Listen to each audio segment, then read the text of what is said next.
नमस्कार प्रेक्षकांनो, तू ही रे माझा मित्र या मालिकेचा आपण आजच्या भागाचे रिव्ह्यू ऐकणार आहोत। सुरुवातीला प्रेक्षकांनो आपण बघतो की ईश्वरीला खूप त्रास होत असल्यामुळे अर्णव तिला उचलून घेतो आणि अर्णवने उचलल्यानंतर आता अर्णव वर चढणार तेवढ्यात ईश्वरी त्याला म्हणते की सर, जेजुरीला जाताना असंच बायकोला उचलून पायऱ्या चढतात। ईश्वरी अर्णवला म्हणते की आपलं ते राहूनच गेलं। अर्णव ती असं बोलल्यानंतर तिच्याकडे बघतो। ईश्वरी म्हणते की पण आज ते होऊन जाईल। ईश्वरी त्याला म्हणते की आता तुम्हाला सांगू का? अर्णव तिला म्हणतो की बडबड बंद कर, स्टॉप इट, नाहीतर फेकून दिले ते, कळलं का? ईश्वरी खुशाल म्हणते द्या फेकून, मला काय? ती म्हणती तुम्ही मला फेकून दिलं आणि माझी हाडं मोडली तर 24 तास तुम्हालाच ड्युटी लागेल। आणि अर्णव ईश्वरीच्या बोलण्याला इरिटेट होतो। ईश्वरी म्हणते की सर अहो, खंडेरायाचा तर जय जयकार तर करा। आणि अर्णव अजून संतापाने तिच्याकडे बघतो। ईश्वरी हसून म्हणते की जाऊ दे। ती म्हणते की मीच करते आणि स्वतः जय जयकार करते, येळकोट येळकोट जय मल्हार। प्रेक्षकांनो, ईश्वरी ना आता लागलेला आहे तर मजा सुद्धा घेते आहे। शांत बसावं ना, कशाला त्या अर्णवला संताप करायला लावायचा पण नाही। ती ईश्वरीच कोण, ती बडबड नाही करणार। असंच असो, आता अर्णवने तिला अलगद उचलून रोमॅन्टिक पद्धतीने छान असं बेडरूम मध्ये आणलेलं असतं आणि बेडरूम मध्ये ईश्वरी आता गोळ्या वगैरे घेतल्या असेल, त्याच्यामुळे तिला झोपही लागली असेल। आता असो, इकडे अर्णव आता ऑफिससाठी रेडी होत असतो। अर्णव रेडी होत असतो बघा, तेवढ्यात त्याला ऑफिसमधनं शिर्केंचा फोन येतो। तो उचलतो आणि म्हणतो की हा शिर्के बोला। आणि अर्णवच्या फोनमुळे ईश्वरीला जागही येते। ईश्वरी अर्णवकडे बघत असते की तो आवरतो आहे ऑफिससाठी।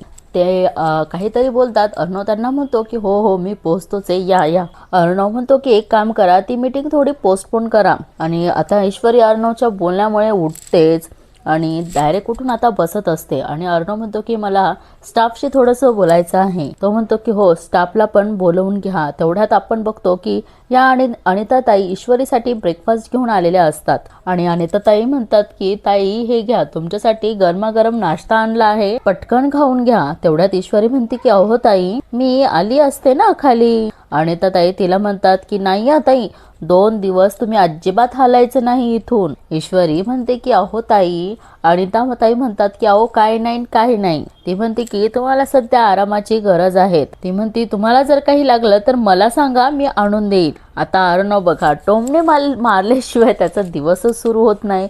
तो म्हणतो की शरीराला तर आराम देता येईल, पण तोंडाला आराम मिळतो की नाही माहित नाही। आता बघा, अर्णव असं बोलल्यानंतर ईश्वरी त्याच्याकडे रागाने बघते आणि अनिताताई या दोघांची मजा घेत असतात।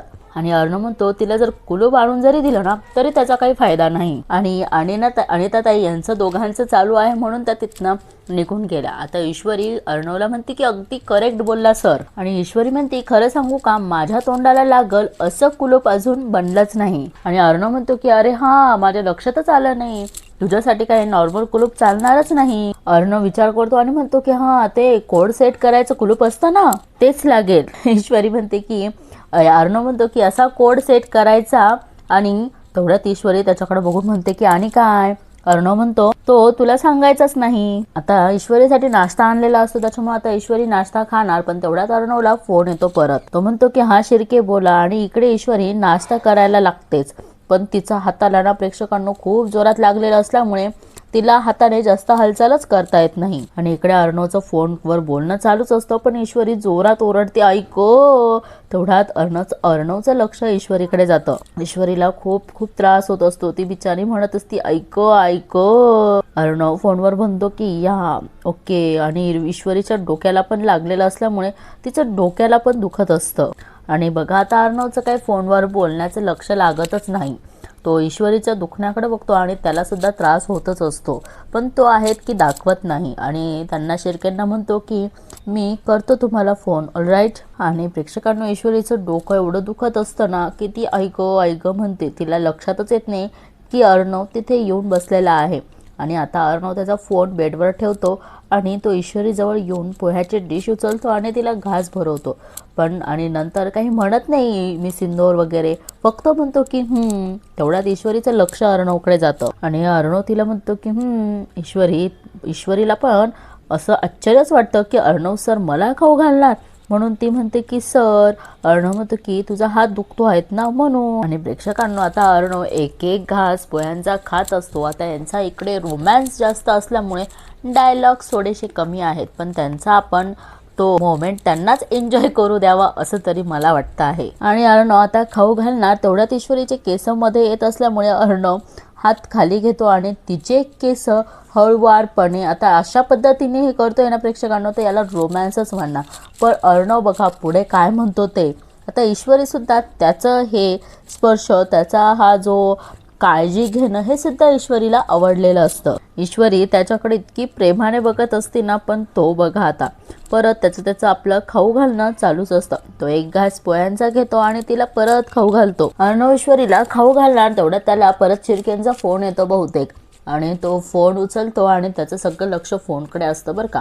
तरीही तो ईश्वरीला खाऊ घालत असतो. आणि बघा आता ईश्वरीला एक घास पोह्यांचा देणार, पण तो हात थोडासा अलीकडे असतो, त्यामुळे आता ईश्वरी त्याच्या हाताला धरून तो हात आपल्या तिच्या तोंडाजवळ नेते. त्याचं फोनवरचं बोलणं झाल्यानंतर इकडे ईश्वरीचंही खाऊ घालणं होतं आणि नंतर आता तो तिला चहा पाजतो. आणि अर्णव ईश्वरीला चहा पाजणार, पण त्याला माहिती वाटलं की चहा गरम आहेत म्हणून तो हात मागे घेतो आणि परत चहाला फुंकर मारून मग ईश्वरीला चहा पाजतो. आता अर्णवचा चहा पाजून झाल्यानंतर परत तो एक घास पोह्यांचा असं तिला खाऊ घालत असतो. त्यानंतर चहा, त्यानंतर पोहे, असं करून करून अर्णव तिला सगळं चहा आणि पोहे दोन्ही खाऊ पिऊ घालत असतो. बघा आता अर्णवची काळजी अर्णवच्या ठिकाणी, पण आता ईश्वरीचं म्हणणं काय असतं आणि त्यावर तिला अर्णव काय उत्तर देतो हेही आपल्याला बघायला मिळणार आहेत. असो, आता आपण बघू की पुढे काय होतं. इकडे बघा आता ते गुंड म्हणजे ते दादा राकेशला खूप मारलेलं झोडलेलं दिसतं आहे, आणि त्याला असंच दोरा तिथे ढकलून देतात ना बघा बिचारा. आणि म्हणतो की त्या दादाच्या तर लय मारला रात्रभर. आणि हा राजेश म्हणतो की आता घरी काय सांगणार आहेत मी. आणि बघा आता हा राजेश घरामध्ये येईल तेव्हा येईल, पण आता इथं आजी आणि मामी आणि हा आकाश हे तिघ जण नाश्ता करत असतात. आजी विचारतात की वल्लरी, अंजलीला कोणी नाश्ता दिला का ग. मामी म्हणतात की हो, नाश्ता घेऊन गेले होते मी तिच्या रूम मध्ये, पण तिला झोप लागली होती.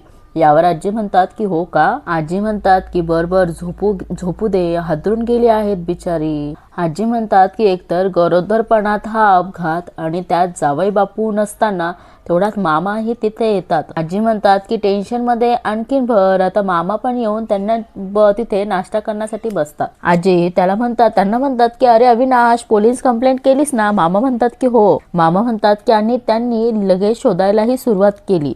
इकडे आजी डोक्याला हात लावून म्हणतात की काही बाई एक एक हा अपघात आणि यात हे जावई बापू गायब. आणि तेवढ्यात त्यांच्या लक्षात येतो. अरे त्या म्हणतात की अरे ईश्वरीला कोणी नाश्ता दिला का. आकाश म्हणतो की डोंट वरी आजी, दादा आहेत ना, तो भरवेल. आजी म्हणतात की हा. पण आता बघा इकडे वल्लरी मामीच्या मनात जी खुदबुद चालू आहेत ना प्रेक्षकांनो, ही पण आपल्याला मिळेल बघायला. आता वल्लरी मामी म्हणतात की ऍक्सिडेंट तर झालाय, तरी डोकं नको एवढं काम करतं आहे तिचं. मामी म्हणतात की अर्णवला गोळ्यात घ्यायचा एक चान्सही सोडणार नाही ही मुलगी. आणि आता इकडे आजींच्या बघा काय म्हणतात त्या म्हणतात की हे इकडं अर्णव आणि ईश्वरीचा दिवस भांडणात सुरू होतो की. आजी म्हणतात की पण भांडणातही प्रेम आहे त्यांच्या. मामा पण म्हणतात की म्हणजेच काय, प्रश्नच नाही. मामा म्हणतात की तुझं माझं जमेना आणि तुझ्या वाचून करमेना, असं आहे त्यांचं. खरंच की प्रेक्षकांनो बघा ना, अर्णवला सुद्धा तिच्याशिवाय करमत नाही, पण एक आहे की तो तिच्याशी भांडतच असतो. असो. आणि आजी पण हसून म्हणतात की काही म्हणा, ईश्वरी सारखी एवढी चांगली मुलगी आपल्या अर्णवला शोधून तरी मिळाली नसती. आणि आता आजी म्हणतात की आता आकाशला सुद्धा अशी समजूतदार गुणी मुलगी मिळाली म्हणजे झालं. आता मामा पण म्हणतात की अरे हो. आणि आता इकडे बघा ह्या आकाशच्याही मनात लाडू फुटायला लागले आहेत. मामा म्हणतात की अगं वल्लरी, तू सुरुवात कर ना शोधायला. आता आकाश म्हणतो की शोधायची काय गरज आहे डॅड. यावर आता मामीला तर धक्काच बसतो, पण मामा प्रेमाने विचारतात की म्हणजे. आकाश म्हणतो की कदाचित आपल्या आसपासही अशी मुलगी असेल जी माझ्यासाठी परफेक्ट असेल. लगेच मामी उत्तर देतात बरं का. त्या म्हणतात की नाहीये कुणी. त्या म्हणतात की आसपास नाहीये कुणी परफेक्ट. आजी पण कसं बघा एकदम मॉडर्न आजी. त्या म्हणतात की अरे आकाश, तुझ्या बघण्यात पण कोणी असेल तर सांग आम्हाला. आकाश लगेच म्हणतो की आजी, पण बघा आता मामी कशी बाजी म्हणजे कसं म्हणणं बदलवतात. त्या म्हणतात की अहो आई, इथे जावई बापूंचा पत्ता नाहीये, आपण सगळे आकाशच्या लग्नाबद्दल काय चर्चा करतो, ही काही वेळ आहेत का. प्रेक्षकांनो, ती आता वल्लरी मामीला माहिती आकाश नम्रताबद्दल बोलल्याशिवाय तर राहणार नाहीच आणि तेच त्यांना चांगलं ओळखून आहेत. आता आजी पण म्हणतात की अगं आता बघा प्रेक्षकांनो, इथे फक्त विषय काढलाय, त्यामुळे एवढा आऊचा बाऊ करण्याचा तरी काही अर्थ नाही. पण असो, आता मामींना बघा ते आठवतं जेव्हा नम्रता ईश्वरीला भेटण्यासाठी हॉस्पिटलमध्ये गेली होती. तिची अवस्था बघून तिला काही राहवलं नाही आणि त्यामुळे तिच्यासोबत आकाशही होता आणि नम्रताने आकाशला मिठी मारली हे मामींनी देखील पाहिलं होतं. त्यामुळे त्या थोडंसं वियर्ड वागतायत. मामी म्हणतात काहीही झालं तरी मी हे होऊ देणार नाही. आणि प्रेक्षकांनो, आता बघा इकडे ह्या राजेशला काहीच झालेलं नाही, त्याच्या स्वतःच्याच गुंडांनी त्याला पकडून नेलेलं होतं. पण असो, आता तो राजेश काय स्वतःच्या तोंडून थोडी सांगणार आहे. असो, आता तो आला, तो त्या गाडीकडे बघतो प्रेक्षकांनो. आता त्याला माहिती असतं की त्यानेच केलेलं आहेत म्हणून बघा. आणि त्या गाडीला इतकं हात फिरवून माया करतो आणि म्हणतो की दुसरी गाडी, दरवाजा बंद, आतमध्ये जे काही दुःखाचं वातावरण असेल बघा, बाहेरूनच मनात जे आहे तेच मिरवतो आहे. म्हणतो की मध्ये हार घातलेला अर्णवचा फोटो, त्याच्यासमोर बसून रडणारे लोक आणि पांढऱ्या साडीत गोड दिसणारी आणि जोर जोरात रडणारी माझी इंदोरी जिलेबी. राजेश म्हणतो की कधी एकदा हे सगळं बघतोय असं झालंय. आणि प्रेक्षकांना याच्या मनात जी कालवा चालूच असते की तिरडी सुद्धा बांधायला घेतली नाही अजून आणि गर्दीही नाहीये बघतो. आणि तेवढ्यात आता जावई बापू घरात आलेले असतात.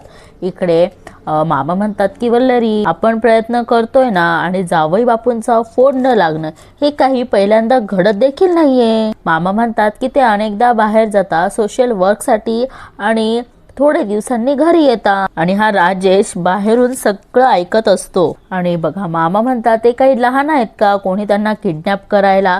तेवढ्यात हा राजेश म्हणतो की किडनॅप मोठ्या माणसांनाही करतात मामा. आणि बघा यांना बघितल्यानंतर आता सगळ्यांना थोडंसं बरं वाटतंय. आता माहित नाही त्यांना की हा काय माणूस आहे ते त्यामुळे आता त्यांना काळजी वाटते. आजी म्हणतात की अहो जावई बापू कुठे होता तुम्ही. मामा पण म्हणतात की किती फोन केलेत मी तुम्हाला. आकाश पण म्हणतो की किती टेन्शन मध्ये होतो आम्ही. राजेश म्हणतो की मी अंजलीला सांगून गेलो होतो की माझा फोन लागला नाही तर काळजी करू नकोस. आकाश म्हणतो की जिजू आम्ही खूप वेळा फोन केलेत तुम्हाला. आकाश म्हणतो की शेवटी आम्ही पोलीस कंप्लेंटच केलीत. राजेश थोडा घाबरतो, बिचकतो, म्हणतो काय पोलीस कंप्लेंट का केली आणि तुम्ही पोलिसात का गेले. आणि आजी म्हणतात की अहो ईश्वरी आणि अंजलीचा अपघात झाला, त्यात तुम्ही पण गायब. आजी म्हणतात की मग खूप टेन्शन आलं आणि पोलीस कंप्लेंट तर करावीच लागली. राजेश म्हणतो की बघा आता खोट्याचं किती आव आणतो ना तो की बस. तो म्हणतो की अंजलीचा अपघात आणि ते कसं काय. आता बघा मामांनी तर सगळं सांगितलेलंच असतं. मामांनी सांगितलं नसतं तर पुढे काहीतरी झालं असतं. पण मामा म्हणतात की अर्णव ज्या गाडीने जाणार होता ना हेच सांगितलेलं असणार आहे. तेच तुम्हाला मी सांगते की अर्णव ज्या गाडीने जाणार होता ना त्या गाडीमध्ये अंजली आणि ऐश्वरी गेले आणि त्याचे ब्रेक फेल झालेले होते ड्रायव्हरची. जे ड्रायव्हरला गाडी कंट्रोल नाही करता आले त्यामुळे त्या दोघींचा अपघात झाला. आणि त्यांना आता ईश्वरीने कसं काय हॉस्पिटलमध्ये नेलं, तिथं ट्रीटमेंट झाली आणि बाळ आणि अंजली आता सुखरूप बरे आहेत.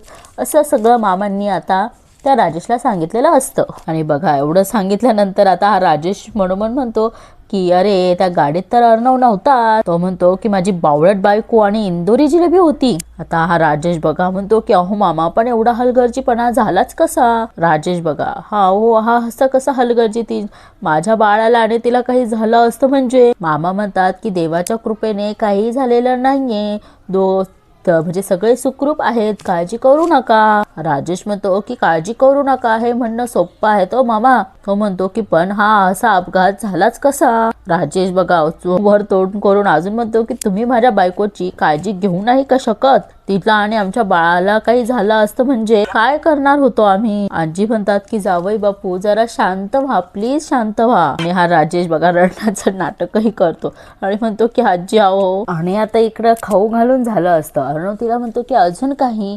ईश्वरी म्हणते की काही नाही आणि त्याचा हात पकडते आणि त्याला थँक्यू म्हणते आणि अर्णव तिचा हात बाजूला करतो आणि म्हणतो तुझं काहीतरी मिसअंडरस्टँडिंग झालेलं आहे. अर्णव म्हणतो की मी रस्त्यावरच्या कुठल्याही माणसाला अशीच हेल्प केली असती. अर्णव म्हणतो तुझ्यासाठीच काही स्पेशल केलं नाहीयेत मी. ईश्वरी म्हणते की अच्छा म्हणजे रस्त्यावरच्या एखाद्या मोरीला पण तुम्ही घास वगैरे भरवता का? ईश्वरी म्हणते की तिचे केसही नीट करता. या प्रश्नाचं उत्तर ना प्रेक्षकांनो अर्णवकडे नसतंच. बरोबर गुंडाळलेला आहे ईश्वरी या प्रश्नामध्ये अर्णवला. ईश्वरी त्याला खूप वेळा समजावून सांगते ना आजही सांगते की सर डोक्यातनं राग काढून टाकलात ना तर मनात नात्याला जागा मिळेल. आणि ईश्वरी त्याला म्हणते की सर आपल्यात प्रेम. तेवढ्यात बघा खालून त्या राजेशचा आवाज मोठ्याने येतो. तो म्हणतो की बोला ना सांगा ना आहेत का माझ्या प्रश्नाचं उत्तर. आणि अर्णवला हे कळतं की राजेश आलेला आहे. तो म्हणतो की मी इथे तुमच्या भरोशावर अंजलीला सोडून जातो आणि ही अशी काळजी घेता तुम्ही तिची. आणि अर्णव ईश्वरीला म्हणतो की हा राजेशचा आवाज आहे. अर्णव ईश्वरीला म्हणतो की तू थांब इथे मी जाऊन येतो. आणि बघा प्रेक्षकांना इकडे वरतून अर्णव पण येतो आणि अंजली पण तिकडनं आवाज ऐकून येते आणि म्हणते की अहो तुम्ही कधी आलात. आणि बघा त्याला पण बघा अंजलीची किती काळजी आहे असं दाखवतोय. अंजली त्याच्याकडे बघून म्हणते की हे सगळं काय झालंय कसं झालं सगळं.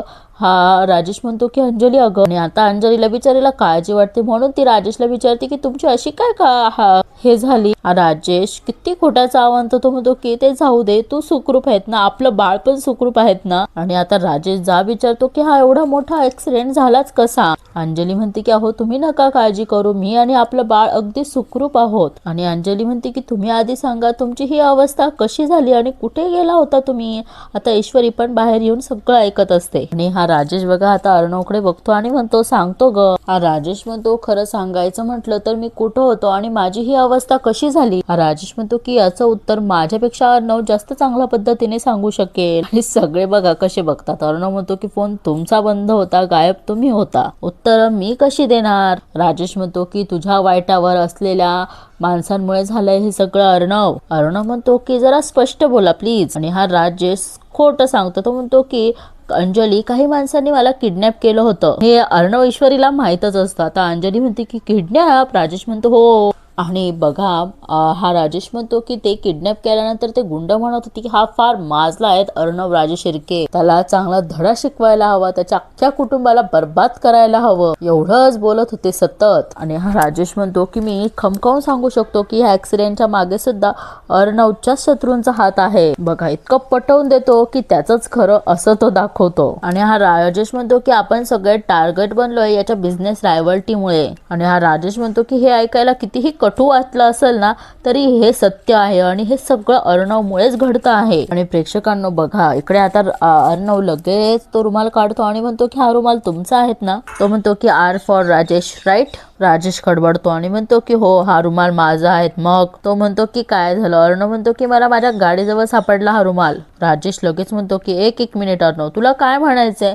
हा रुमाल कार जवळ सापडला म्हणजे तुझ्या गाडीचे ब्रेक मी फेल केले असं म्हणायचंयस का तुला. हा अर्णव म्हणतो की गाडीचे ब्रेक फेल झाले होते मी असं म्हणालच नाहीत अजून.